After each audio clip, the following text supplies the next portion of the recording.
all 38 Filipino crew have reportedly not been afflicted. Okay?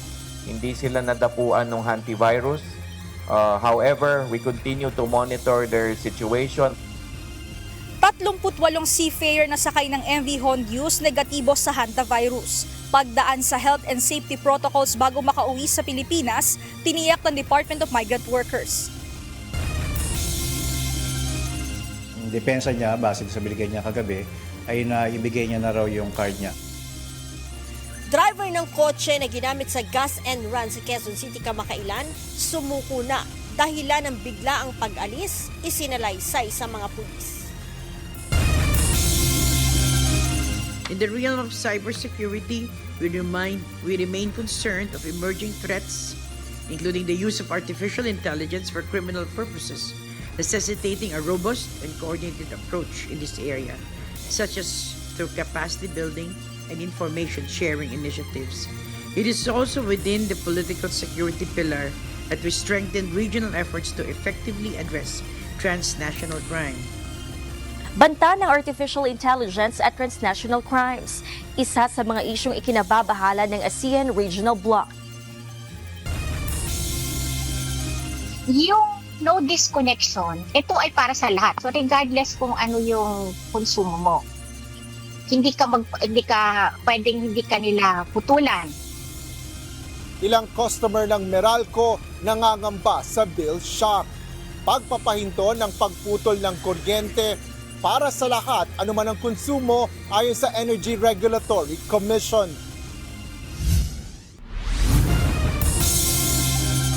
Magandang hapon, Pilipinas at sa buong mundo. Tayo po ay sabayang napapakinggan sa Radyo La Verdad 1350, ang UNTV Radio. At una sa ating mga balita.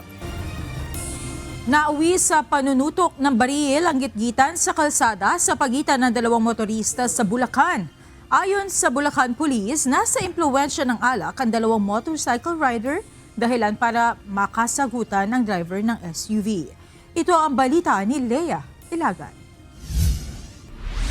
Itong mga suspects ay nakasakay po ng motor at ang biktima po ay nagmamahineho po naman ng kanyang SUV.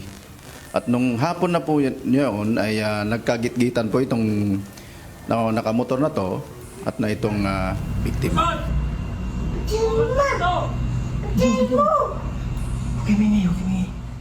Patagong nakuna ng video ang tila pag-aamok ng mga lalaking ito sa labas ng isang bahay sa North Zagaray, Bulacan noong May 3. Sa video, makikita ang lalaking may hawak na baril, habang ang isa naman ay paulit-ulit na kinakalampag at pilit na pinalalabas ang may-ari ng puting SUV.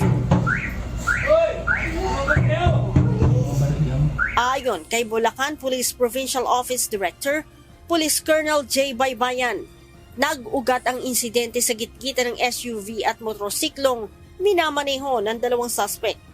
Actually, nung nagkagitgitan po sila, binaba po nung kapatid, nung driver, itong salamin niya at nagsalita po at sinita po niya bakit gano'n ang nangyari. Lalo lang pong hindi po umayos yung pagmamaneho ng mga nakamotor at lalo po nilang inipit itong naka-SUV. Lasing umano ang mga suspect dahilan para makasagutan ng SUV driver. Ang mga suspect galit na sinundan ang SUV hanggang sa bahay nito at nagdala pa ng backup na may baril para sindakin ang biktima. Dahil po yung dalawang nakamotor ay mainit po, nagkaroon po ng sagutan at nagpasipay naman itong kapatid at sinabi niya na ayusin na lang sa barangay yung insidente.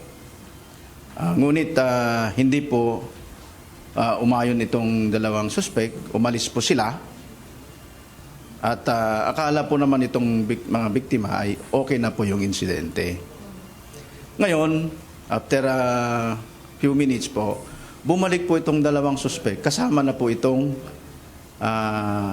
may baril na katropa rin po nila. Ilang oras lamang matapos ang insidente, agad na naaresto ng mga pulis ang dalawa sa tatlong suspect. Nasampahan na rin ang mga ito ng karampatang kaso. Nakita rin sa verifikasyon sa Firearms and Explosives Office na walang license to own and possess at walang rehistro ang baril nito. Kinasuhan na po natin noon ng grave threat, malicious mischief at trespass po sa dwelling. Samantalang nung nirecord check naman natin, dahil alam na natin yung pagkatao nitong may baril, ay agad-agad nating nirecord check kung siya nga po talaga ay may authority to possess, no, firearm. So lumabas po ang resulta ng ating record check at yun nga po, wala siyang record sa LTAP. Tinutugis rin ng Bulacan Police ang ikatlong suspect na may hawak na baril sa video.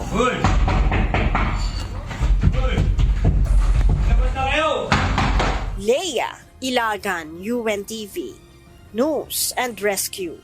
Diyos ang aming sandigan, serbisyo publiko ang aming pinahahalagahan.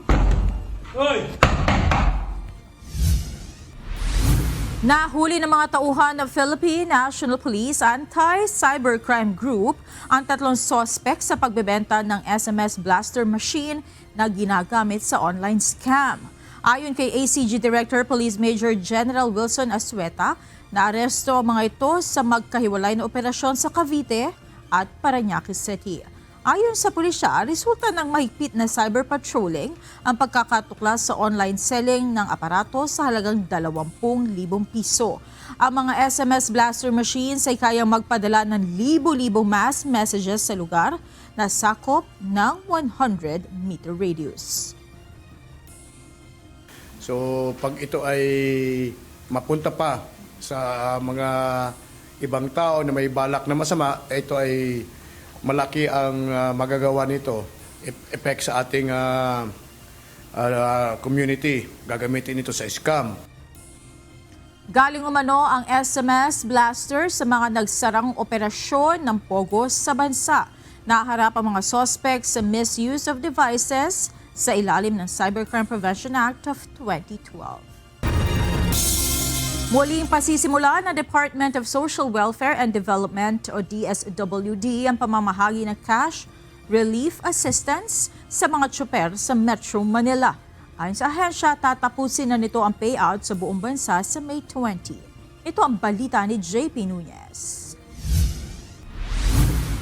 Sa susunod po na linggo, magpapatuloy yung distribution ng CRA sa mga drivers outside Metro Manila.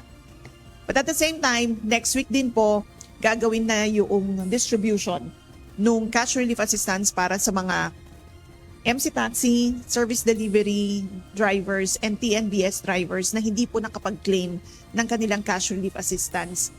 May malinis ng listahan ng mga bibigyan ng cash relief assistance ang Department of Social Welfare and Development o DSWD sa hanay ng mga motorcycle taxi riders, transport network vehicle service drivers at delivery riders. Ito'y matapos makausap ni Social Welfare Secretary Rex Gatchalian ang mga representative ng transport network companies at motorcycle taxi platform providers noong nakaraang linggo. Dahil dito, ayon kay DSWD Assistant Secretary Irene Dumlao, nakahanda ng muli ang ahensya para sa pamamahagi ng ayuda sa mga MC taxi rider, TNVS drivers at delivery riders sa susunod na linggo.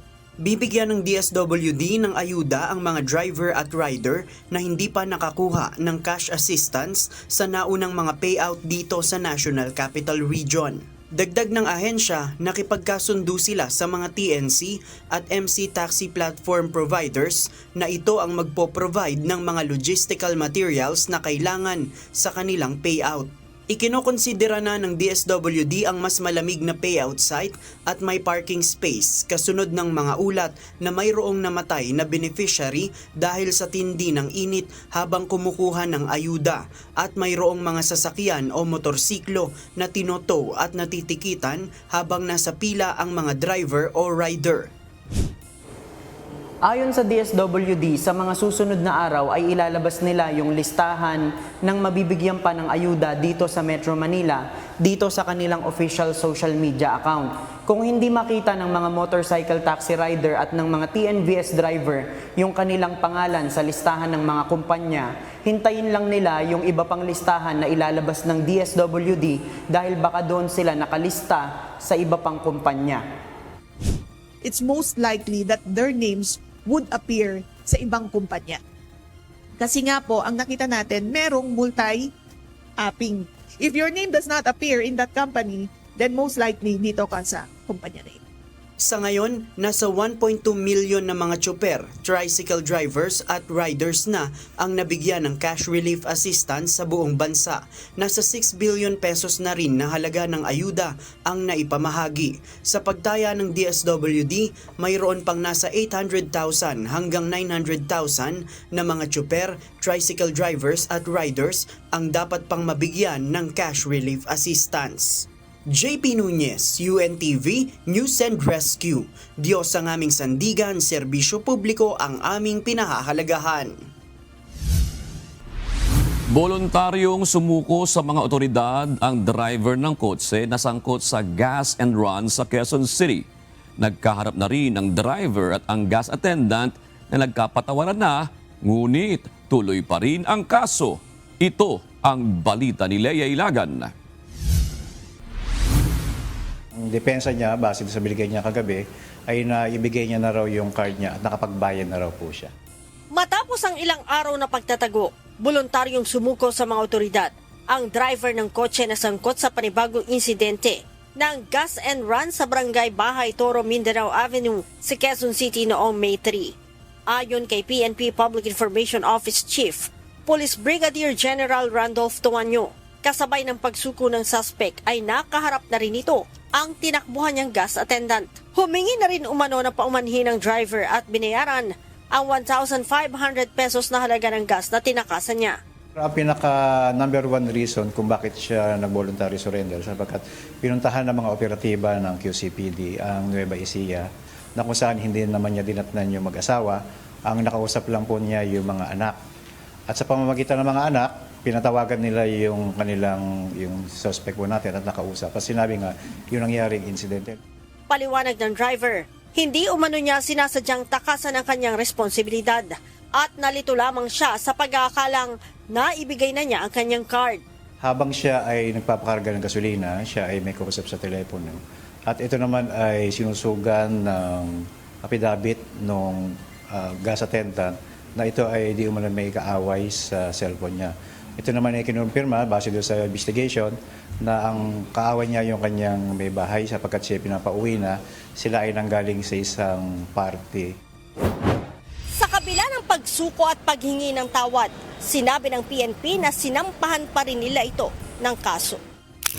Tinanggap lang po yung kanyang apology pero itutuloy po yung kaso na istapa laban sa nasabing suspect po.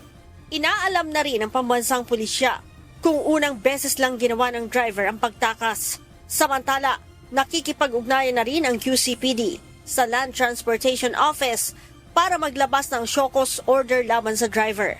Ito'y matapos na makita ang isang video kaugnay sa reckless driving noong October 2025 sa San Ildefonso, Bulacan na kinasasangkutan ng kaparehong sasakyan. Ang nasabing video naman po, ito ay pangalawa sa magiging dahilan ng QCPD na ginamit nilang reason sa kanilang liham sa LTO para maglabas ng show cause order. Unang-una doon sa gas and run incident, show cause order, kung bakit dapat kansilahin ang kanyang lisensya. Ito pong binapakita po natin na video ay kuha no October 2025 na kung saan the same vehicle ang na-involve sa sinasabi natin na delikadong pagmamaneho o unsafe driving. So tinitignan po ngayon yan ng QCPD kung ang driver ng nasabing the same car na involved sa gas and run, kung siya rin po yung nagmamaneho. May 3, nang magkarga ng gas ang naturang sasakyan sa bahagi ng Mindanao Avenue. Ngunit sa halip na magbayad, mabilis itong tumakas patungo sa Congressional Avenue saka pumasok sa Barangay Santo Cristo. Lea Ilagan, UNTV. News and Rescue. Diyos ang aming sandigan, serbisyo publiko ang aming pinahahalagahan. Naghain ng reklamo ang Department of Energy sa Department of Justice laban sa mga opisyal ng kumpanyang Solar para sa Bayan o SPSB Corporation na inugnay kay Batangas 1st District Representative Leandro Leviste. Batay sa reklamong nilagdaan ni DOE Secretary Sharon Garin, bigo ang kumpanya na tuparin ang obligasyon nito sa ilalim ng 25-year franchise na maghatid ng kuryente sa remote, unserved at underserved areas. Giit ng ahensya, wala rin itong sapat na record ng mga permit, lisensya o regulatory approval para sa operasyon ng kumpanya. Binanggit din sa reklamo ang mga naunang pahayag ni Leviste na matagal nang hindi operational ang SPSB. Wala pang inilalabas na pahayag ukol dito si Congressman Leviste.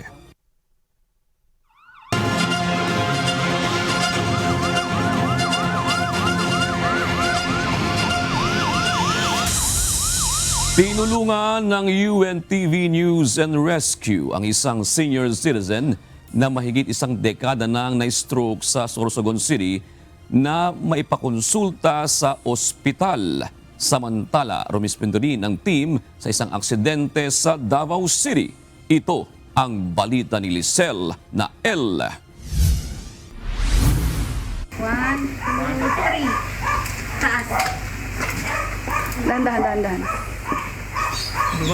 Sige, baba.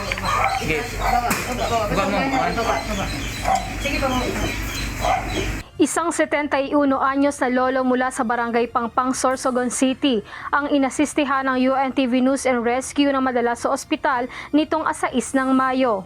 14 na taon na ang nakalilipas ng unang inatake ng stroke ang pasyente. Humiling ang asawa nito ng transport assistance para sa kanyang bedridden na asawa para sa agarang konsultasyon sa isang neurologist. Medyo masela ng aming naging pasyente. Yung kanyang oxygenation device is attached on his neck and he is also having NGT feeding. And yung kanyang communication then is through non-verbal cues only. Maingat siyang inasistehan ng team, ngunit bago dalhin sa ospital, kinunan muna ito ng vital signs. Habang nasa biyahe, ay patuloy na sinubaybayan ang kanyang kalagayan upang masigurong maayos ang pakiramdam nito. Ligtas na naihatid ang pasyente sa Sorsogon Medical Mission Group Hospital para sa kanyang check-up. Nilinaw naman ng UNTV News and Rescue sa pamilya ng pasyente na wala silang kailangang bayaran para sa ginawang paghahatid sa kanila. Tulong dito sa amin na may transport si tatay. May ano po kami, may babayaran po. Wala naman po. Pagsang-ayon at pagpapaubaya lang po na binibigay niyo sa amin yung fare na pag-asikaso kay tatay during the transportation po. Apema na lang po ako. Opo. Matapos ang check-up, maayos namang naihatid pa uwi ng bahay ang pasyente. Pagdating po natin doon, nakita po natin ang isang banggaan po ng motorcycle at isang sasakyan. Samantala, sugatan ng 2 individual matapos masangkot sa isang vehicular accident sa kahabaan ng Buhangin Road, Davao City noong 3 ng Mayo. Ang 2 pasyente ay kapwa residente ng Kabantian, Davao City. Iniinda ng isa sa mga pasyente ang pananakit ng kanyang kanang balikat at mga gasgas sa iba't ibang bahagi ng katawan. Samantalang pananakit ng sugat sa kanyang kaliwang paa at mga gasgas naman ang binigyang lunas ng News and Rescue Team. At nag-apply po tayo ng wound cleaning at saka dressing po sa mga sugat po ng ating mga pasyente para maiwasan po yung infection po sa kanilang mga sugat. Sa pag-assist po natin sa ating pasyente, stable naman po sila at check po natin ang kanilang mga vital signs na sa maayos man po. Ayon sa mga pasyente, habang binabaybay ang kalsada, isang sasakyan ang biglang nag-U-turn dahilan kung bakit sila nabangga. Matapos mabigyan ng paunang lunas ng team ang mga pasyente, ay tumanggi na ang mga ito na magpadala pa sa ospital. Sa mga nangangailangan ng agarang tulong sa panahon ng aksidente o sakuna, maaaring makipag-ugnayan sa UNTV News and Rescue Hotline 8911 UNTV o 8911-8688. Lizel Nael, UNTV News and Rescue. Diyos ang aming sandigan, serbisyo publiko ang aming pinahahalagahan. Kulang pa rin ng lagda ang partial committee report ng Senate Blue Ribbon para formal na matalakay sa plenaryo. Gayunman, sinabi ni Senator Panfilo Lacson na maaari namang magsimula ang susunod na pagdinig hinggil sa flood control scandal. Ito ang balita ni Jed Neresina. He called, I think he called some of them, and at least one member of the majority was, candid enough to admit to him na pasensya ng SP kasi may nakiusap sa akin taga-minority. Pahirapan pa ring makumpleto ng Senate Blue Ribbon Committee ang bilang ng pirmang kinakailangan nito para ma-sponsor at matalakay na sa plenaryo ang partial committee report kaugnay ng flood control projects anomaly investigation. Ayon kay Senator Panfilo Lacson, tila may nagaganap na lobbying mula sa minorya para harangin ang pag-usad nito kaya nahihirapan din silang kumuha ng suporta mula sa ibang mga kasamahan. Inihayag ng senador na may ilang miyembro umano ng minorya ang nakiusap sa mga kasapi ng mayorya na huwag lagdaan ang dokumento. Pero possibly, baka meron din nakikiusap na para hindi ma-report out. Kasi yung nangyari sa mga pagdinig, medyo maski pa paano may effects sa kanila, di ba? At least yung mga na-mention. So kung i-report out pa ito at mame-mention na naman, yun lang ang iniisip ko. Kaya possible na, hindi lang possible, talaga may nakiusap at least one from the minority, nakiusap sa at least sa isa sa majority na kung pwede wag magpirma. Sa huling datos, 7 pa lamang ang nakakalap na lagda ng komite at kinakailangan pa nito ng 2 o higit pang pirma bago formal na ma-file sa Bills and Index Division ng Senado. Dahil dito, nanindigan si Senator Lacson na hanggat hindi kumpleto ang pirma, hindi siya papayag sa anumang interpellation o pagtatanong mula sa kanyang mga kasamahan. Bagamat nirerespeto ng Blue Ribbon Committee Chairperson ang desisyon ng iba, hinamon niya ang mga ito na lagdaan ng report para masimulan na ang diskusyon. Binigyang halimbawa rin ni Senator Lacson ang ginawa ni Senator Erwin Tulfo na pumirma sa kabila ng pagkakaroon ng mga hindi sinasang-ayunang punto sa report para lamang magtuloy-tuloy ang proseso. Kasi sinabi ko na until then or until I gather the necessary signatures para makapag-report out ako, I'm not yielding the floor. So, tinransfer ko lang yung responsibility sa kanila. Kung gusto niyo pag-usapan natin na masinsinan ito, pumirma kayo. Wala namang masamang pumirma. I cannot understand for the life of me, bakit hindi ka pipirma? Dagdag pa rito, inamin ng senador na ramdam niya ang pag-iiba ng pakikitungo sa kanya ng ilang mga kasamahan simula nang ilabas ang naturang report. May we ask, how's your relationship with these senators na kasama sa committee report niyo, particularly sila Senator Shi, Senator Joel, Senator Jinggoy? Are you in speaking terms or nagkakatampuhan ba, sir? I will not blame them, but I have a duty to perform. Kasi kung puro pakikisama na lang all the way, huwag na lang tayo mag-hearing. Di ba? Maintindihan ko naman where they're coming from. Yung iba, parang hunus-dili na bumate, yung iba hindi ako kinakausap. Nilinaw naman ni Senator Lacson na ang anumang nilalaman ng Blue Ribbon Committee report ay magsisilbi lamang na rekomendasyon sa Office of the Ombudsman at Department of Justice. Ayon sa senador, ang mga dokumento at ebidensyang kanilang nakalap ay maaaring gamitin ng mga nasabing ahensya sa kanilang sariling investigasyon hinggil sa flood control project scandal matapos ilabas ang partial committee report sa pamamagitan ng privileged speech. Tiniyak ni Senator Lacson na bagamat wala pang tiyak na petsa kailan ang susunod na pagdinig ng Blue Ribbon Committee hinggil sa flood control project scandal, magpapatuloy sila rito. Jed Neresina, UNTV News and Rescue. Diyos ang aming sandigan, serbisyo publiko ang aming pinahahalagahan. Nanindigan ang National Bureau of Investigation na hindi nila set up ang ginawang pag-aresto kay Peanut Gallery Media Network founder and CEO Franco Mabanta at sa 4 na kasama nito noong Martes ng gabi. Samantala, posible namang ipatawag ng NBI ang isang anchor ng PGMN na itinuturing na isang person of interest sa kaso. Ito ang balita ni Benedict Samson.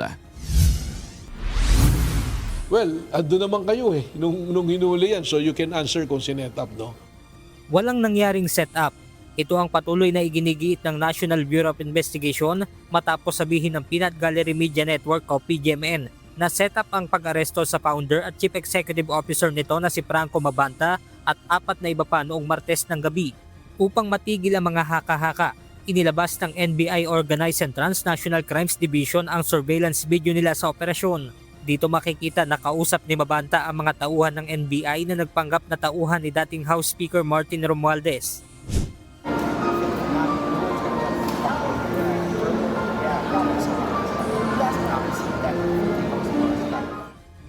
Ayon sa NBI Director, naging maingat umano ang kampo nila Mabanta habang katransaksyon ang mga tauhan ng NBI at lumipat pa ng lokasyon sa Pasig City. Nakita mo yung tendency na to avoid yung mabibidyo, makuha ng CCTV, nagpagpad, iba-iba direction, may mga phone calls, may exchange of text messages. Mahirap naman na tayo na sasabihin natin sirap. Sa ngayon, inihahanda na rin ng NBI ang isasampang cyber warrant sa korte upang masuri na ang mga gadget na gamit nila Mabanta. Kabilang sa naisilipin ng NBI ang iba pang personalidad na binablockmail umano ni Mabanta at ang 90-minute na video na hawak umano ng PGMN na iniuugnay sa national corruption noong House Speaker pa si Congressman Martin Romualdez. Yun nga yung sinasabi ko, baka pag nabuksan na natin to through a cyber warrant, doon natin nakikita. Kasi nga, ang tinitingnan nga natin dito, baka person lang talaga yan, dahil kung meron totoong video, it's not really meant to be released. O kung i-release man siguro, dahil doon sa statement niyang i-release, meron talaga siguro, dahil kung lumalim yung pag-uusap, pwedeng gamitin. Pero ang problema sa akin yan considered as evidence ngayon, dapat siguro, hindi dapat muna gamitin or ilabas. Kahapon, sumailalim na sa inquest proceeding sila Mabanta. Sakali namang lumabas ang bail recommendation ng korte at makapagpiyansa, nakahanda naman ng NBI na palayain ang mga ito mula sa kanilang detention facility. Of course, there will be a recommended bail, and if they will post bail, we are obligated to release si Franco Mabanta and all the others, provided there is no other cases pending in any court that will make them, that the NBI will still put them in custody. Samantala, posible namang ipatawag ng NBI ang isa sa mga angkor ng Peanut Gallery Media Network na kinilalang si CJ Hero. Ayon kay Direktor Matibag, itinuturing nilang person of interest si Hero dahil nakasadaan nila sa affidavit ng complainant ang pangalan na naturang angkor. Well, ipapatawag namin siya. We will go through the process. Actually, kung tutuusin, based dun sa complaint na binigay, dapat napasama na siya. But we want to exercise caution and the NBI would like to follow the rules. Na sobra na, bigyan natin na sila ng mas sobra pa dun sa requirement ng due process para wag sabihin na politika. Kasi nakakasawa na yung maririnig mo, politika eh.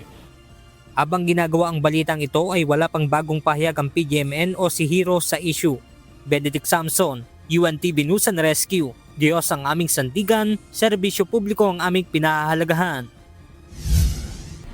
Hindi pinagbigyan o dinismiss ng Quezon City Regional Trial Court Branch 81 ang inihaing petisyon ni Atty. Manasseh Carpio na ipatigil ang pagpapasobpina ng House Justice Committee sa income tax returns nilang mag-asawa ni Vice President Sara Duterte.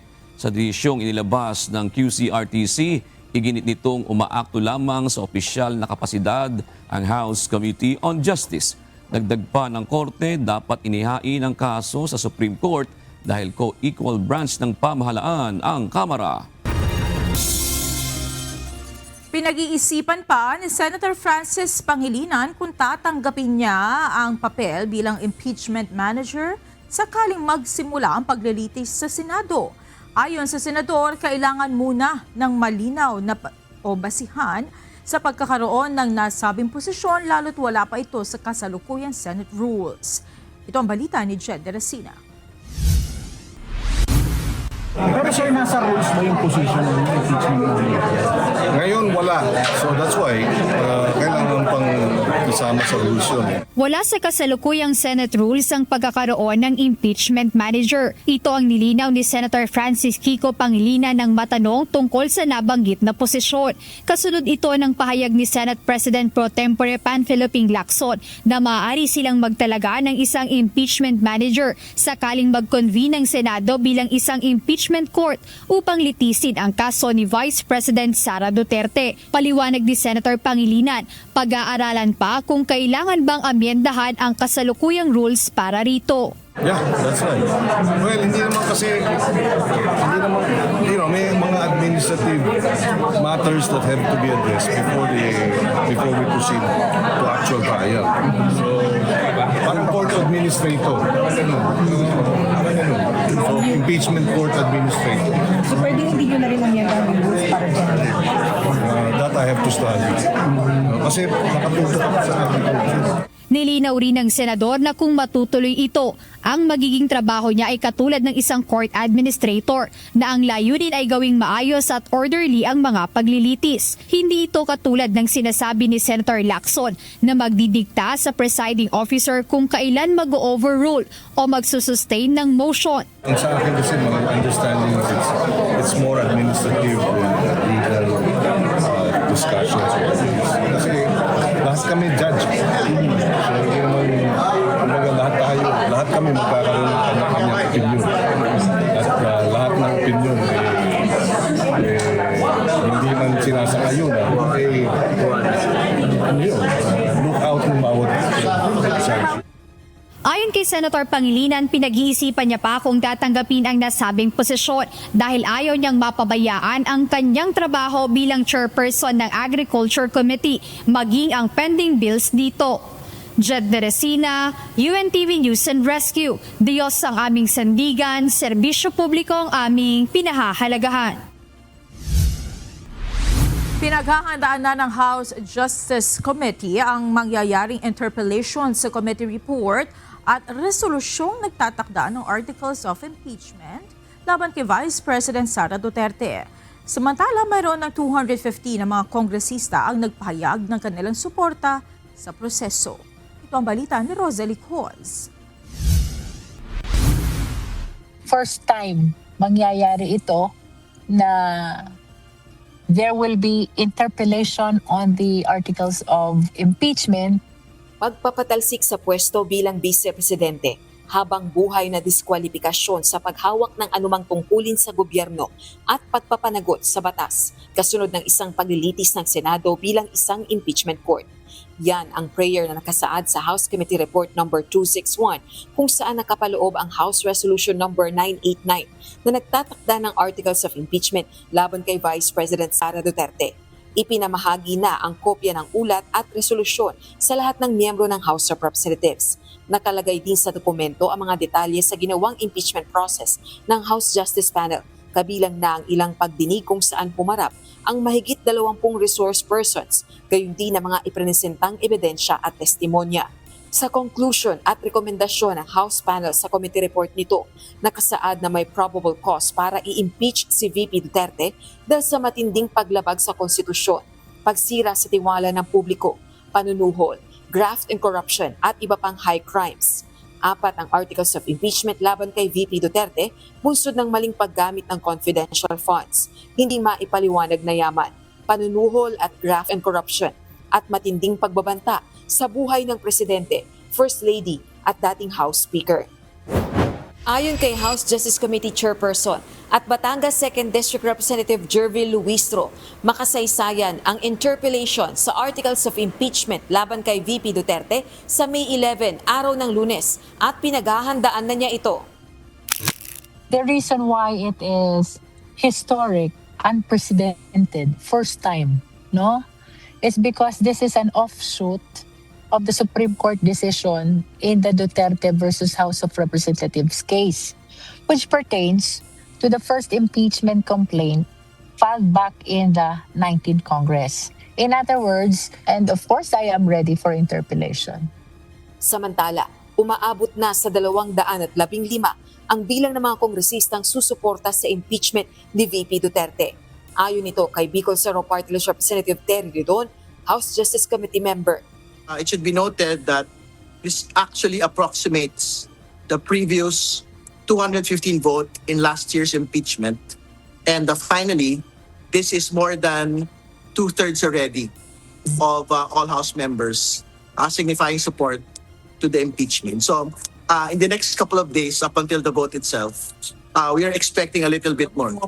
Sa Party List Coalition Foundation Incorporated o PCFI, ang Party List block sa Kamara, mayorya rin ang nagpahayag ng kanilang suporta sa impeachment.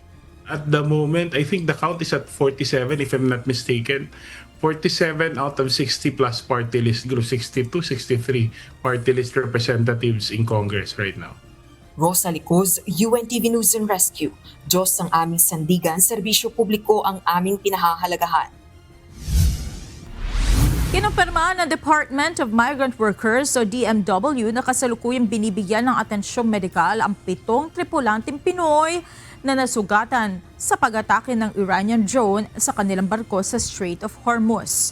Ayon kay Secretary Hans Leo Kakdak, 3 ang lubhang nasugatan na nakakonfine ngayon sa intensive care unit. Ang 4 na iba pa niya ay nagtamo ng minor injuries at ligtas na. Tiniyak ng kalihim na nakatutok sila sa pakikipag-ugnayan sa mga pamilya ng mga tripulante at mayroong buong suporta mula sa pamahalaan.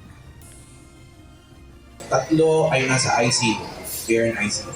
Thank you, sir. But wala pa naman tayong naiulat na meron sila na meron under threat yung kanilang buhay. But so far they are being treated. The information that I have right now is they're being treated in ICU. Iniulat ni Department of Migrant Workers Secretary Hans Leo Kakdak na hindi tinamaan ng hantavirus ang 38 Pilipinong tripulante na sakay ng MV Hondius.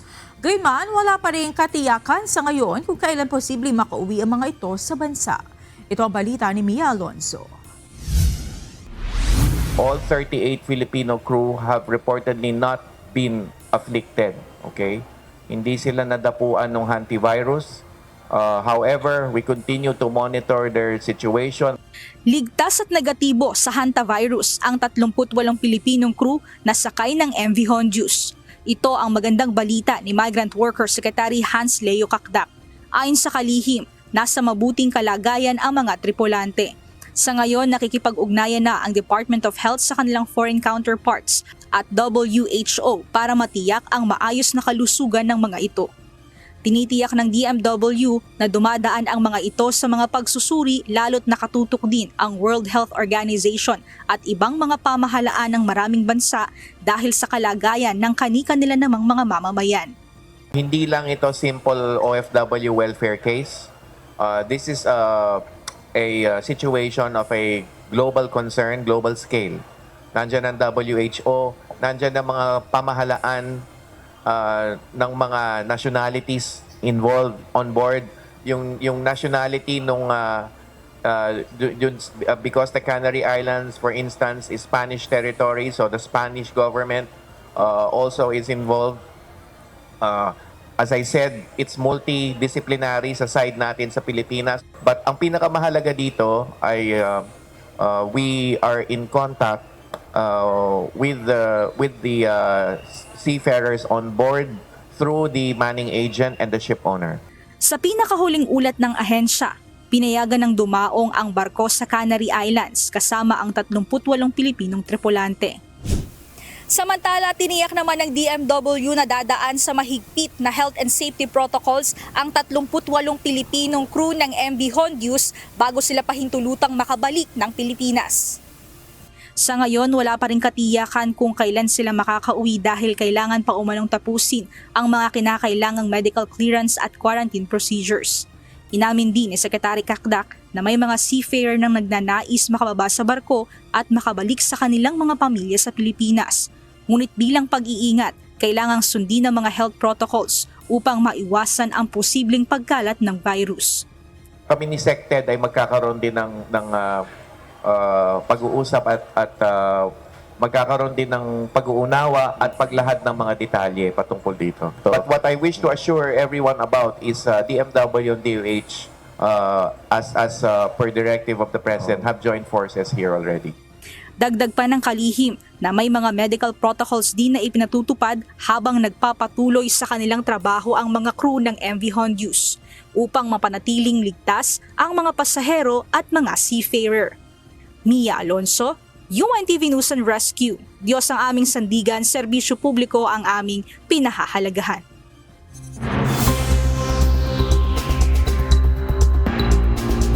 Sumagot ang Israel Defense Forces sa pag-atake ng Hezbollah sa southern Lebanon.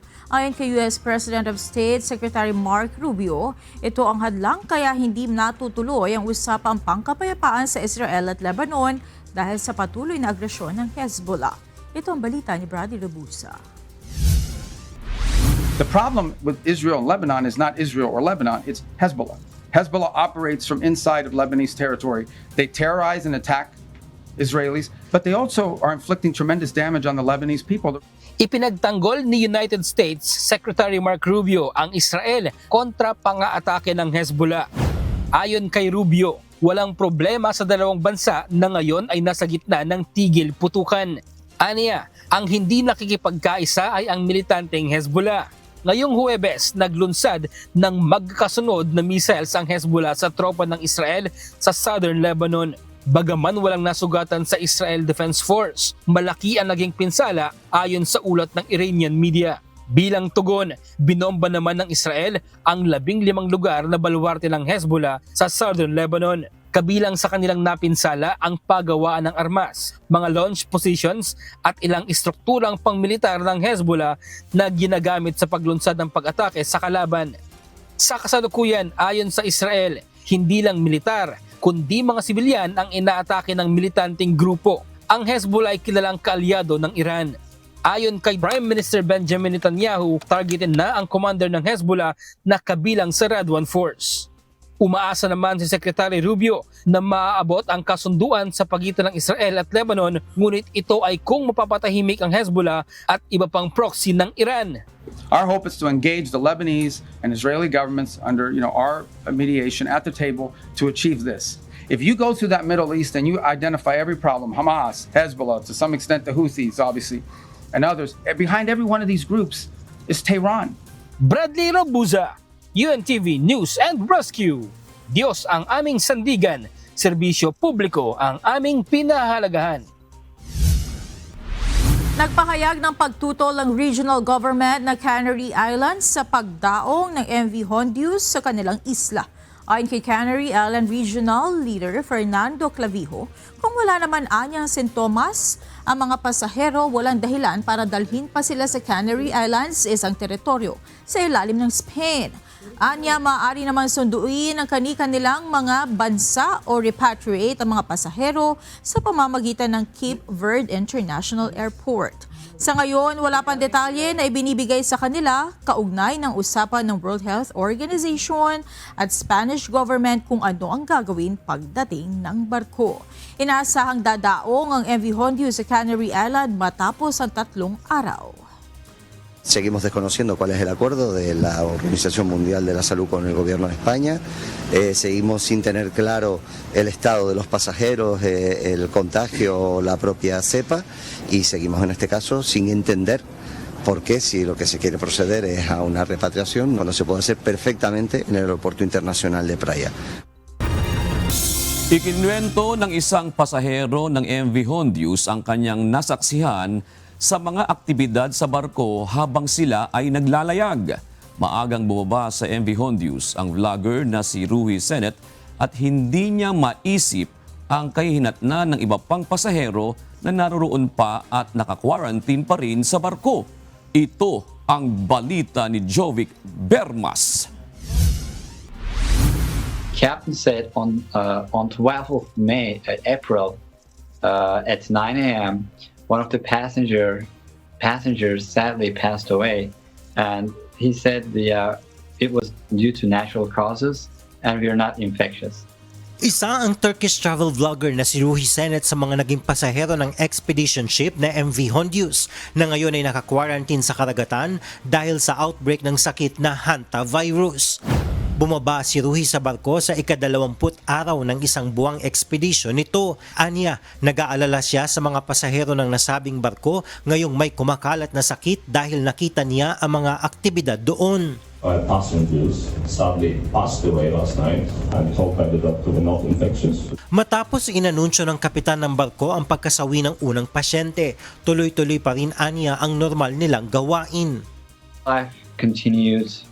We again kept eating our breakfast, lunch, and dinner at the dining room all together, and it was open buffet. We didn't wear any masks. We were not told to wear masks, and they conducted group activities, lecture sessions as usual. Ayon kay Ruhi, nagsimula na rin anyang magpakita ng sintomas ang asawa ng nasawing pasyente. Inabisuhan na rin anila sila na mayroong posibleng nakahahawang sakit sa barko. Napansin din niya na hindi na maganda ang kondisyon ng babae nang sila ay naglalayag. Naka-wheelchair na ito at posibleng nahawa na rin sa kanyang asawa. The wife of this gentleman also passed away because she got the illness from her husband probably, and right shortly after that moment, I think ship management came to know that there is a contagious disease on board. When we flew to Johannesburg from St. Helena, the wife of the person who passed away was with us, but on a wheelchair, which was unusual because she had no problems before. Apparently, the illness was started to getting to her. Subalit ayon kay Ruhi, nagtuloy-tuloy pa rin ang biyahe ng barko ayon sa plano nitong ruta patungong Johannesburg sa South Africa. Doon bumaba ang babae kasama ang labi ng kanyang asawa at 21 iba pa sa mga pasahero ng barko. Mula doon ay sumakay ang babae sa isang Airlink flight pauwi ng The Netherlands. Ikinuwento ni Ruhi na sa pagdaong nila sa Johannesburg, nakisalamuha pa ang mga pasahero ng barko sa mga residente doon. Mayroon ring interaksyon ng mga ito sa mga wildlife na nasa lugar. I wish we, did not land there after the first casualty, because along with us there were 100 more passengers and they were interacting with the islanders. Anya, napigilan sana ang pagkalat ng sakit kung agad itinigil ang expedition ng barko at ipinaalam sa mga otoridad ang nangyayari doon. Dagdag pa nito, hindi birong halaga ang kanilang ibinayad sa nasabing expedition kung kaya kailangan ng mas mahigpit na panuntunan upang matiyak ang kaligtasan ng mga pasahero. Binigyang diin nito na sa isang malaking expedition vessel ay hindi sapat na iisa lang ang doktor, lalo na sa mga outbreak sa gitna ng karagatan. They are charging us around $10,000 per passengers. So I think these kind of amenities are needed. One doctor wasn't enough. He also got sick. I think regulations for accepting passengers in the first place should have been stricter. Jovic Bermas, UNTV News and Rescue. Diyos ang aming sandigan, serbisyo publiko ang aming pinahahalagahan. Tila bago sa pandinig ng publiko ang sakit na hantavirus sa cruise ship na MV Hondius na ngayon ay nasa Cape Verde o Cape Verde. Nasa 3 individual na ang naitalang nasawi ayon sa World Health Organization. Ano nga ba ang hantavirus at may lunas na ba ito? Ito ang balita ni Mia Alonzo. Dahil sa biglaang paglitaw ng sakit na dala ng hantavirus, mahalaga na maging maalam sa nasabing sakit upang magawa ang lahat ng paraan upang makaiwas. Ano nga ba ang hantavirus? Ang hantavirus infection ay kadalasang nakukuha mula sa ihi, dumi o laway ng infected na mga daga. Itinuturing itong hindi pangkaraniwan o rare, ngunit may matinding komplikasyon at nakamamatay. Sa ulat ng US CDC, mayroon lamang 900 kaso ng hantavirus infection ang naitala sa nakalipas sa 30 taon. Nakakahawa ba ang hantavirus? Ang Andes virus, ang natatanging klase ng hantavirus sa ngayon na napatunayang naihahawa sa tao. Ito ang strain na nagdulot ng outbreak sa Argentina noong 2018 at 2025. Ito rin ang sinasabing strain ng hantavirus na ngayon ay dahilan ng pagkakasakit sa mga pasahero sa cruise ship na MV Hondius. Patuloy ang pananaliksik sa posibleng transmission nito sa pamamagitan ng hangin at ayon sa WHO, ito ay posible. Gaano ba katagal na de-develop ang hantavirus? Ang incubation period ng hantavirus ay 1 hanggang 6 o 8 linggo kaya hindi agad mapapansin. Sa kaso ng MV Hondius, posibleng nakuha ng mga pasyente ang virus sa kanilang pamamasyal at interaksyon sa mga wildlife sa mga lugar na dinaungan ng barko at nadala nila ito sa barko nang wala pang mga sintomas. The initial patients, the initial case, and his wife, they joined the boat in Argentina. And with the timing of the incubation period of hantavirus, which can be anywhere from 1 to 6 weeks, our assumption is that they were infected off the ship, perhaps doing some activities there. This was an expedition boat, and many of the people on board were doing bird watching. They were doing, a lot of things with wildlife. So our assumption is they were infected off the boat. Ano ang sintomas ng hantavirus? Ayon sa US Center for Disease Control, pinaka-target ng virus ang baga at nagdudulot ng 2 kondisyon. Ang hantavirus pulmonary syndrome o HPS na karaniwan sa mga lugar sa kanluran gaya ng US at ang hemorrhagic fever with renal syndrome o HFRS na karaniwang kaso sa Europa at Asia. Ilan sa mga paunang sintomas ng HPS ay panghihina, lagnat, pananakit ng katawan, ulo at tiyan na may kasamang pagsusuka at diarrhea. Ang mga ito rin ang sintomas ng HFRS, ngunit may kasamang panginginig, pagkahilo at blurred vision. Ang nasabing sintomas ay posibleng may kasabay na mas matitinding palatandaan gaya ng pagbagsak ng blood pressure, acute shock, internal bleeding at acute kidney failure. May gumagaling ba sa hantavirus?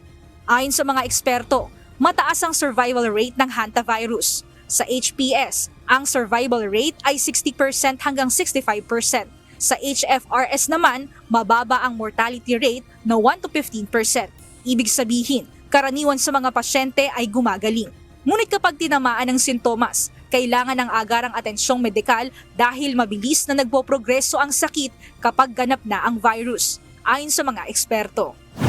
Sa Pilipinas, mayroon na bang kaso ng hantavirus? Taong 1992, 2 pasyente sa San Lazaro sa Maynila na kinakitaan ng jaundice at pananakit ng tiyan, ang mga ito ay nagpositibo sa hantavirus.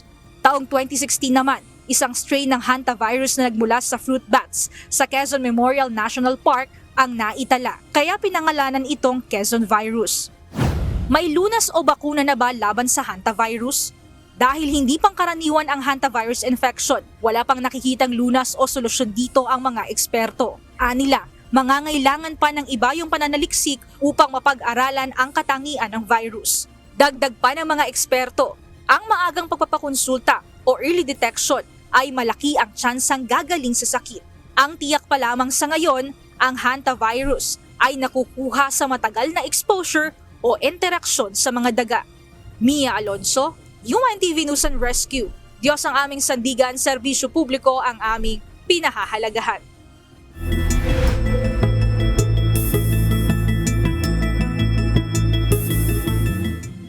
Napanatili ng bagyong hagupit ang lakas nito habang umuusad patungo sa kanlurang direksyon ayon sa ulat ng Pag-asa. Dagdag pa ng ahensya, inaasahang papasok ang nasabing bagyo sa Philippine Area of Responsibility o PAR sa pagitan ng Sabado ng gabi o Linggo ng umaga. Ito ay papangalanang Bagyong Kaloy, ang ikatlong bagyo na papasok sa bansa ngayong taon. Gayunman, inaasahang hihina ito pagdating sa Philippine Sea pagsapit ng Martes sa susunod na linggo, kaya walang nakikitang direktang epekto sa bansa sa susunod na 3 araw. Naibalik na sa Philippine Health Insurance Corporation PhilHealth ang 60 bilyong pisong pondong binawi ng gobyerno mula sa ahensya. Ayon sa isang PhilHealth member, maging daan sana ito upang mapaginhawa ang makukuha nilang serbisyo. Ito ang balita ni Ivan Alvarez. Doon sa inoperahan sa akin, kailangan meron sila ulit tatanggalin. May tumutubo ulit. Habang ongoing po yung pagpaprocess po ng mga laboratories, after po nun, nilalakad ko po sa City Hall, lumapit po ako ulit sa PhilHealth para maka-discount po ulit. Nasa kamay na muli ng Philippine Health Insurance Corporation o PhilHealth ang 60 billion pesos excess fund na naisauli nito sa Bureau of Treasury noong 2024. Para sa ilang PhilHealth member, hangad nila na maramdaman ang karagdagang pondong ito sa mga pangunahing serbisyong pangkalusugan. Si Genesis Hernaez, PhilHealth member, kasalukuyang nag-aasikaso ng kanyang mga papeles sa PhilHealth upang masagot ang kanyang medical bills. Sasalang siya sa pangalawang operasyon sa susunod na linggo dahil sa mga panibagong nadiskubring bukol sa kanyang matres. Medyo mahirap po yung pupunta ka ng City Hall, pipila ka doon, i-interviewin ka. After ng interview, ang haba po eh. Sana mas gawin po nilang mas madali po sana. Lalo na yung pasyente na hindi nila alam yung lagay, dinudugo. Hindi na sana pahirapang maglakbay pa ng pagkalalayo. Kwento nito, noong kanyang unang operasyon, 50% ng kanyang gasto sa ospital ang sinagot ng state health insurer. Kinumpirma ng PhilHealth kahapon na naibalik na sa kanila ang 60 billion pesos na pondo. Ayon sa korporasyon, inaasahan na makakatulong ito na mas mapalawak ang kanilang mga benepisyo at mas mapabilis at mapaganda ang kanilang mga serbisyo para sa kanilang mga miyembro. Nauna nang sinabi ng PhilHealth na gagamitin ang ibinalik na pondo para sa pagpapahusay ng benefit packages, pagpapatibay ng internal systems at improvement ng serbisyo para tiyakin ang mas maayos na access sa mga serbisyong medikal. Ngunit para sa health reform advocate na si Dr. Tony Leachon, noon pa dapat naibalik ang pera, lalo na at September 2025 pa ito ipinag-utos ni Pangulong Ferdinand Marcos Jr. Sinabing isoli na, dapat sinoli kagad dyan ng government through Secretary Recto kasi siya ang Department of Finance na nagpasoli at ang year-ender naman i December 31. So dapat sinoli from the Treasury to PhilHealth kasi kayong kumuha, isoli mo. Ang ginawa nila, pinagbayad pa tayo, chinarge nila na sa 2026 GAA. So, anong nangyari? Ang nagbayad pa rin doon sa PhilHealth na 60 billion, taxpayers money pa rin. So, nakuha yung 60 billion natin, tayo pa rin na nagbayad ng 60 billion. Giit pa nito na bukod sa 60 billion pesos, dapat ding ilipat ang bilyong pisong alokasyon mula sa unprogrammed funds patungo sa Department of Health. Partikular nitong naispondohan ang mga serbisyong pangkalusugan para sa mga pasyenteng dumaranas ng top 10 killer diseases sa bansa upang mabawasan ang kanilang medical expenses, lalo na sa kasalukuyang estado ng ekonomiya. Kaya ngayon, mahirap tayo kasi makonfine ka lang, mahirap ka pa sa daga. Dapat bumaba yung out-of-pocket expenses natin pag na-hospital. Ang binabayaran natin ay 60% Ang taas So dapat, yung perang yan ay ilagak para yung benepisyo pag na-confine ka, zero ang babayaran mo. Sa ruling ng Supreme Court noong December 2025, sang-ayon ang lahat ng mga maestrado na unconstitutional ang nangyaring lipat pondo na sisira sa universal healthcare at karapatan ng mga Pilipino sa mga serbisyong pangkalusugan. Evan Alvarez, UNTV News and Rescue. Diyos ang aming sandigan, serbisyo publiko ang aming pinahahalagahan. Nagpahayag ng pagkabahala ang mga kasaping bansa ng Association of Southeast Asian Nations o ASEAN sa umuusbong na banta sa cybersecurity sa rehiyon. Kabilang narito ang paggamit ng artificial intelligence sa krimen na nagpapadali upang makagawa ng panlilinlang o panloloko sa publiko. Ito ang balita ni Gladys Tuwabi.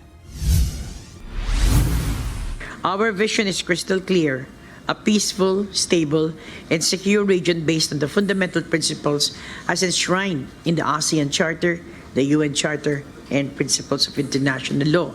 Sa pagtitipon ng mga leader para sa ASEAN Political Security Community, inihayag dito ang pagbabahala ng ASEAN sa umuusbong na banta sa cybersecurity. Ang paggamit ng artificial intelligence na nagpapadali sa paggawa ng mga krimen, lalo na sa posibleng pagtaas ng cybercrime dahil sa paggamit ng AI sa hacking, online scam at iba pang anyo ng panloloko. Amid forces that threaten multilateralism, in the realm of cybersecurity, we remain concerned of emerging threats including the use of artificial intelligence for criminal purposes, necessitating a robust and coordinated approach in this area, such as through capacity building and information sharing initiatives. It is also within the political security pillar that we strengthen regional efforts to effectively address transnational crime. Pinag-uusapan din ang mga hakbang na gagawin upang epektibong labanan ang transnational crime. Ganon din ang pagpapalakas ng maritime security at kooperasyon para sa mga kasaping bansa. As a region linked by our seas, the maritime domain remains central to our pursuit of stability and prosperity. It is in this context that the Philippines underscores the importance of the ASEAN Leaders' Declaration on Maritime Cooperation, recognizing the multidimensional nature of maritime issues and underscoring the importance of enhancing coordination among AMS. Sa naging pagpupulong, ipinanukala ang pagtatatag ng ASEAN Maritime Centers sa Pilipinas upang palakasin pa ang kooperasyon at pagtugon sa mga usapin o isyung pandagat sa rehiyon. Ang mga napag-usapang hakbang at tugon para sa mga isyung pangrehiyon ay ipipresenta sa gaganaping ASEAN Summit Leaders Meeting bukas. Sa ginanap na ASEAN Coordinating Council meeting, binigyang diin ang kahalagahan ng kolaborasyon sa lahat ng bansang kasapi upang malampasan ang bawat hamong kinakaharap tulad ng krisis ngayon dulot ng tensyon sa gitnang silangan. Gladys Tuwabi, UNTV News and Rescue. Diyos ang aming sandigan, serbisyo publiko ang aming pinahahalagahan. Ilang mahalagang pulong ang diniluhan na ni Pangulong Ferdinand Marcos Jr. ngayong araw bago ang opisyal na pagdaraos ng 48th ASEAN Summit at related meetings bukas. Dumating na rin ang ibang mga leader ng ASEAN Regional Bloc mula sa Cebu City. Ito ang balita ni Nel Maribuhok live. Nel, ano-ano ang mga mahalagang napag-usapan sa mga pulong na diniluhan ni Pangulong Marcos? Yes, Jun, dinaluhan ni Pangulong Ferdinand Marcos Jr. kanina ang Brunei, Darussalam, Indonesia, Malaysia, Philippines, East ASEAN Growth Area o BIMP-IAGA. Sa pulong na ito, binigyan diin ng Pangulo ang halaga ng pagtutulungan ng mga bansa sa ASEAN para sa paglikha ng mga oportunidad at tulong sa mga komunidad. Today's discussions highlight key milestone programs and projects that are already making a big difference in our communities, creating livelihoods, strengthening connectivity, and expanding opportunities, especially in the sub-region's growth areas. Hinimok ng Pangulo ang Brunei, Indonesia at Malaysia sa patuloy na pagtutulungan tungo sa pagunlad para sa mga susunod pang henerasyon. Nagkaroon rin ng bilateral meeting si Pangulong Marcos kay Vietnamese Prime Minister Lee Min Hong ngayong araw.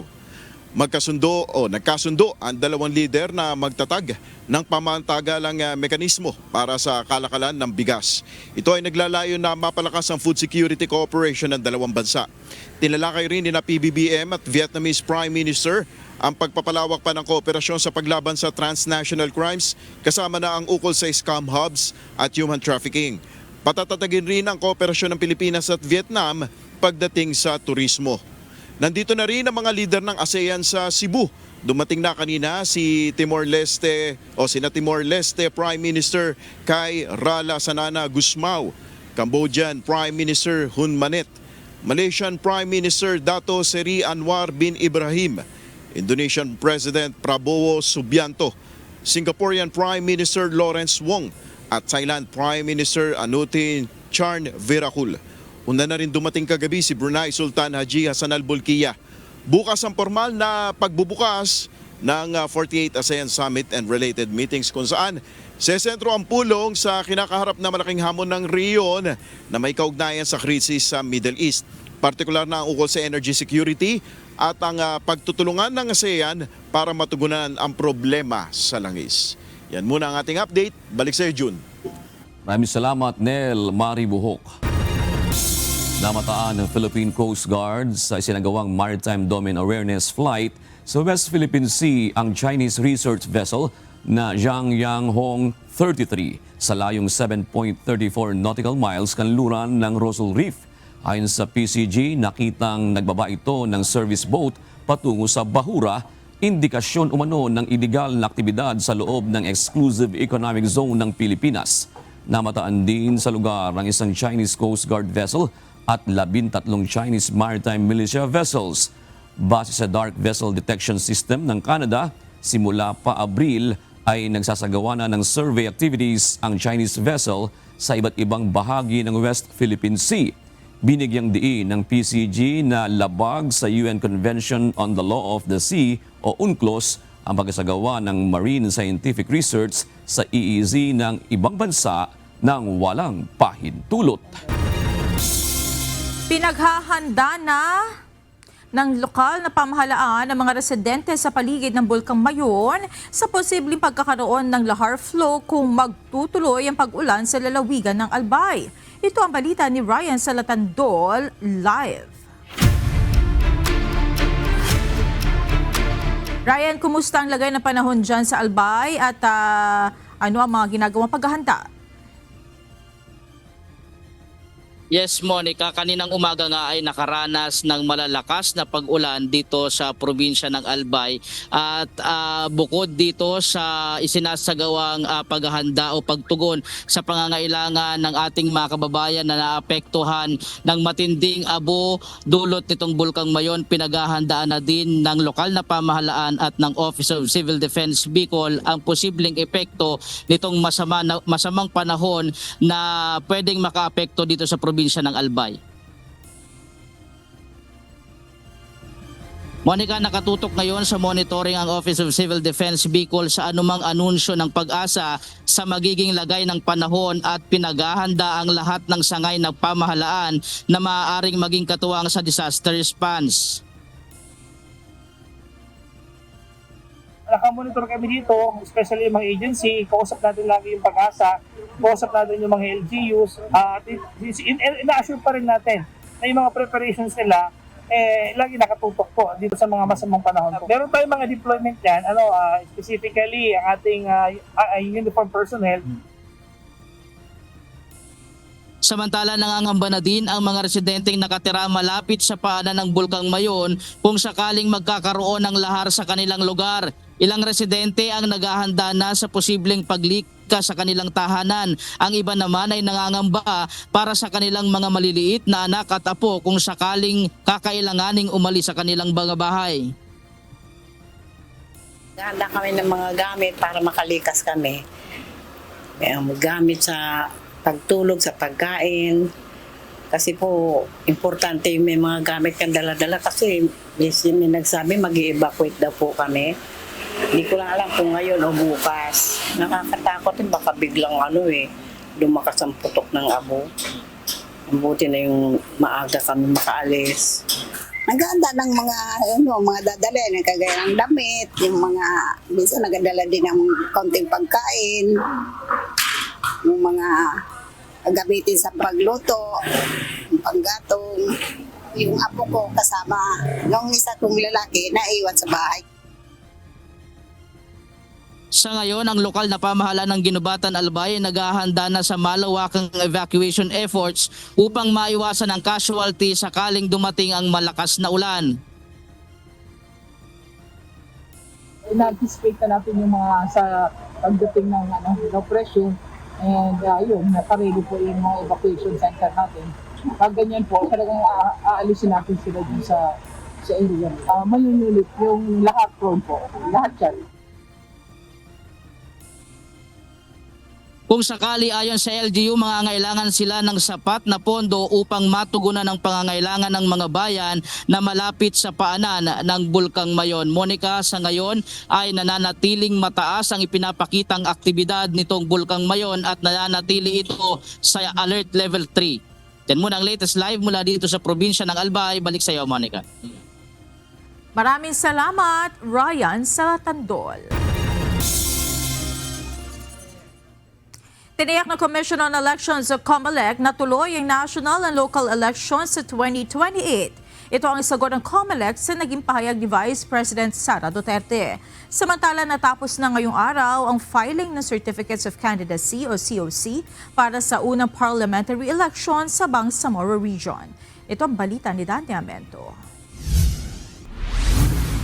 Siyempre po sa party COMELEC ay sadyang tayo po'y bi-eleksyon. Sure na sure po sa 2028. Mariing pinabulaanan ng Commission on Elections o COMELEC ang espekulasyon na walang magaganap ng presidential election sa 2028. Ayon kay Chairman George Erwin Garcia, ang halalan ay tiyak na matutuloy sapagkat ito ay malinaw na nakatakda sa Saligang Batas ng Pilipinas. Binigyang din ni Garcia na mandato ng komisyon na siguruhing magkaroon ng halalan. Ang mandato ni COMELEC at all costs magkaroon ng halalan lalo pat ang Saligang Batas ang nagsasabi po at nagpe-prescribe po nito. Kami po'y tagapagpatupad lamang ng ating batas. Sa kasalukuyan, nasa 50% hanggang 60% na ang preparasyon ng COMELEC para sa nasabing pambansang halalan. Dagdag pa ng komisyon, nakatakdang ilabas nila sa susunod na linggo ang Term of Reference o TOR para sa mga gagamiting teknolohiya. Nagsagawa na ng vendor fair kabilang ang online presentations noong nakaraang linggo kung saan ipinakita ng iba't ibang kumpanya ang kanilang mga makina at kagamitan para sa eleksyon. Tiniyak ni Garcia na ang komisyon ay handang-handa at patuloy na gumagalaw upang masiguro ang kaayusan ng susunod na pambansang halalan. With all due respect sa mga ibang espekulasyon, ang 2028 election ay darating, yan ay certain to come. In the same manner na pag sinabi natin certain is certainly 100% may eleksyon sa 2028 dahil COMELEC ay handang-handa at nagpe-prepare na rin po tayo para sa eleksyon na yan. Sa isang panayam, sinabi ni Vice President Sara Duterte na idalangin na magkaroon ng halalan sa 2028 at maging maayos at mapayapa. Muli rin itong inihayag ang kanyang intensyon na tumakbo sa pagkapangulo. We can only pray that there will be a presidential elections on 2028 and it will be honest, orderly, and peaceful. Samantala, inanunsyo ng komisyon na naging maayos ang pagtatapos ngayong araw ng filing ng Certificates of Candidacy o COC para sa kauna-unahang Bangsamoro Parliamentary Elections. Nasa 16 na regional political party ang naaprubahan ang accreditation at naghain ng COC. So far, wala po tayo kahit na anong untoward incident na reported o kaya anumang kaguluhan na nangyari o nangyayari dyan sa filing ng ating candidacy dyan po sa Bangsamoro. Dagdag pa ng komisyon, bukas ay padadala sa COMELEC main office ang mga COC para sa evaluation. Inaasahang sa susunod na Miyerkules ay maaprubahan na ang opisyal na listahan ng mga kandidato. Pagdating ng Biyernes, i-upload naman sa opisyal na website ng COMELEC ang mga COC ng lahat ng kandidato para sa transparency at upang masuri ng publiko ang kanilang mga kwalifikasyon. Matapos makita yung lahat ng mga COCs, malaman kung talagang tama yung mga deklarasyon, ay amin na pong a-aprobahan yung listahan dahil pag na-approve po namin yung listahan, yan na po yung mapaprint na mga pangalan sa mga balota natin. Dante Amento, UNTV, News and Rescue. Diyos ang aming sandigan, serbisyo publiko ang aming pinahahalagahan. Nangangambang ilang Meralco customer na maputulan ng serbisyo ng kuryente dahil sa pagtaas ng electricity bill ngayong tag-init. Nilinaw naman ng Energy Regulatory Commission ang pagpapatigil sa pagputol ng linya ng kuryente ay para sa lahat. Ito ang balita ni Asher Gadapan Jr. Kasi yung sister ko nga, nung 3 weeks siya nasa hospital, na-stroke siya.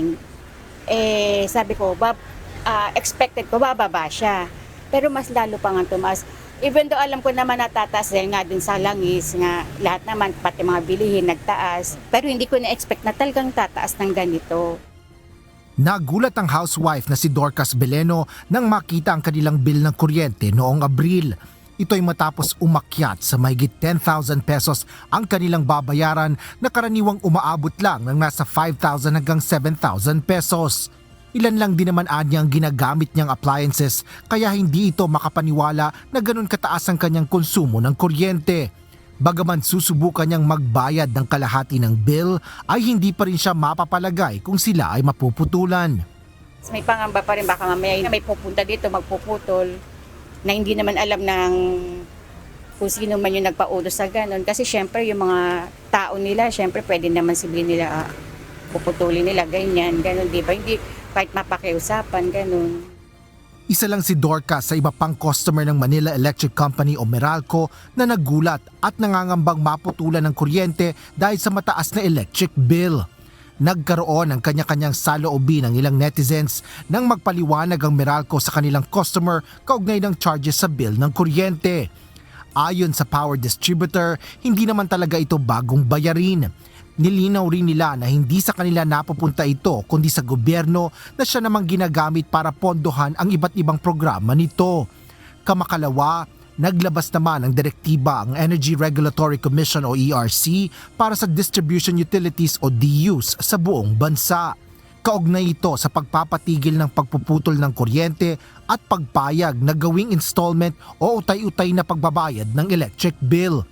Ayon kay Attorney Maria Corazon Guines, Legal Service Director ng ERC, layo nitong tulungan ang mga hinaing ng mga customer sa sobrang laki ng bill ng kuryente. Ito ay tulong na rin ng komisyon doon sa mga hinaing ngayon ng mga consumers na sobrang laki ng binabayaran nilang kuryente. Ito ay hindi naman bago na metodolohiya ng komisyon. Ito ay kailangan ng mga consumers. Ginawa na rin naman namin ito tuwing may malalakas na bagyo at kailangan ng tulong at suporta yung ating mga kababayan doon sa pagbabayad nila ng kuryente. Nilinaw naman ng ERC na aplikable ang mga ito sa mga residential at non-residential consumer para sa electricity bills na may covered billing period mula Mayo hanggang Hulyo 2026. Yung no disconnection, ito ay para sa lahat. So regardless kung ano yung konsumo mo, hindi ka nila putulan. Para naman sa installment na pagbabayad ng bill, tanging mga customer na may buwanang konsumo na 200 kWh o mas mababa pa ang kwalipikado dito. So kung kunwari, yung bill na natanggap mo para sa ngayong Mayo, pwede mong bayaran yon ng 3 installment. Yung bill mo naman sa July, pwede mo pa rin namang i-bayaran in 3 months afterwards. So ganun yung sistema. Para naman sa mga kumukonsumo ng mas mataas pa sa 200 kWh, sinabi ng ERC na hindi sila kasama sa installment scheme. Kaya dapat anyang magbayad ang mga ito hanggang Agosto upang hindi maputulan ng kuryente. Tiniyak rin ng ERC na walang interest o penalty charges kapag sumailalim sa installment scheme.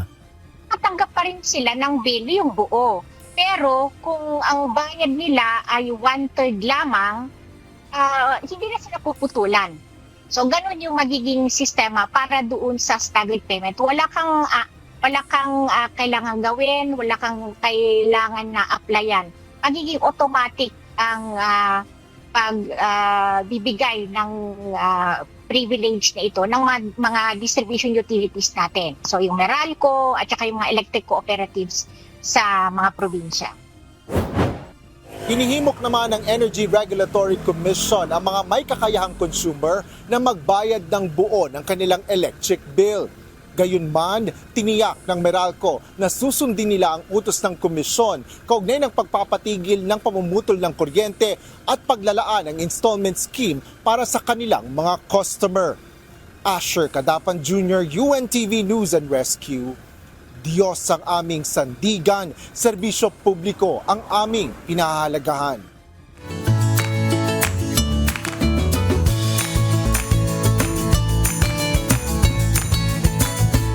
Narito ang ating mga naging kausing ngayong araw ng Huwebes. Salamat po at shout out kina Philo Irigana, Erwin Dolino at Lito Ruwadil. Gayon din kay Marites Bravo, Romelio Pariñas at Blaze Balane.